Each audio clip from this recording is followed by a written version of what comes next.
जिया सोलल हवनवा की भाग जागल हो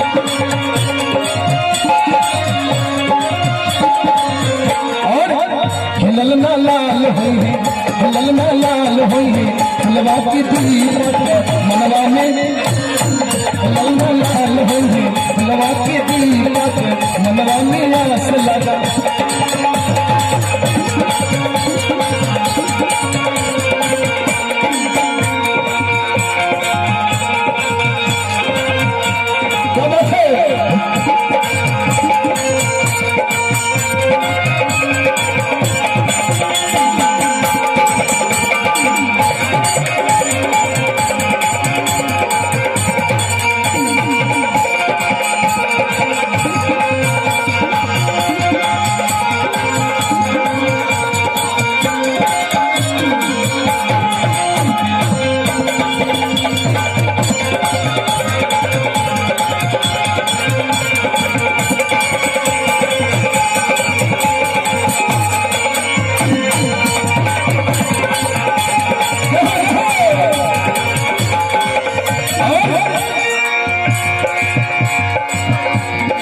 नकिया कहानी जैसे बाबू जी के अखिया हम माई के हो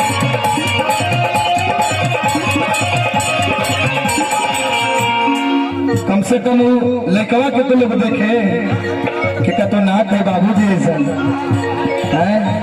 आँख का तो माए जैसा तो लड़कवा है कौन बाबा हमरो बेटा रुद्रे है तू रुद्रे है पहले हम ही अलीबाद में तू आला बात है नबिया कहानी अखिया माई के हो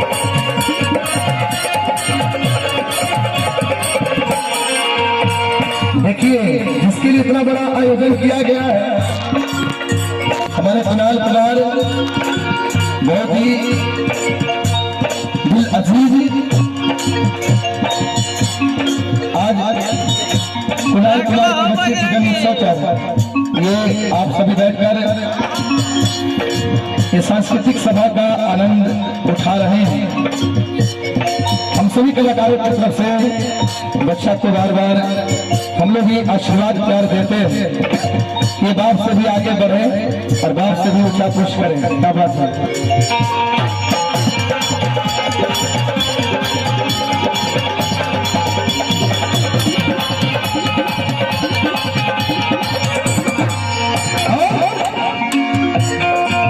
रुद्र भारद्वाज के लिए कहता हूं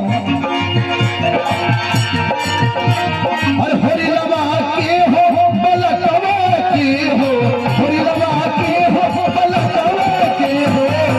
कने सर पे काले काले बाल हरि लवा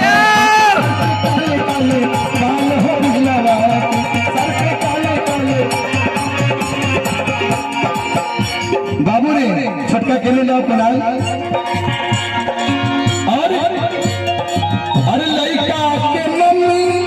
अगर मामी सुनी चेतन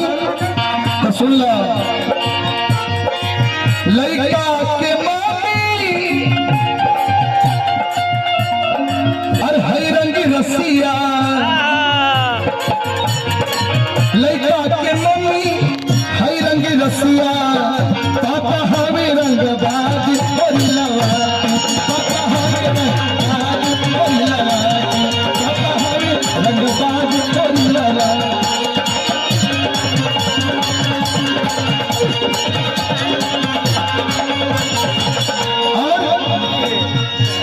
मनपसंद लड़का लिए बात जाता है अगर लड़का के बाबा अगर आते यहाँ तो हम चाहेंगे कि सामने तो आइए महाराज ये आपका महफिल है आपका इज्जत है मनपसंद शर्मा जी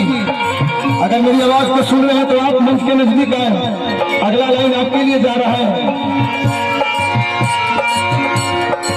डरिए मत हम आपके साथ हैं डरना नहीं हम आपके साथ हैं चलिए बाद में आइएगा लेकिन आइएगा याद रखिएगा लड़का के मामा घर के पुजारी लड़का के मामा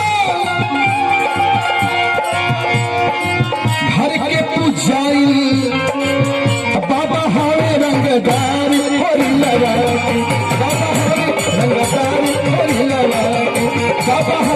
रंगदार महिलावा सर पे काले काले बाल होइलावा सर पे काले काले बाल होइलावा होरी बाबा के हो बाबा की हो होरी बाबा की हो बाबा की हो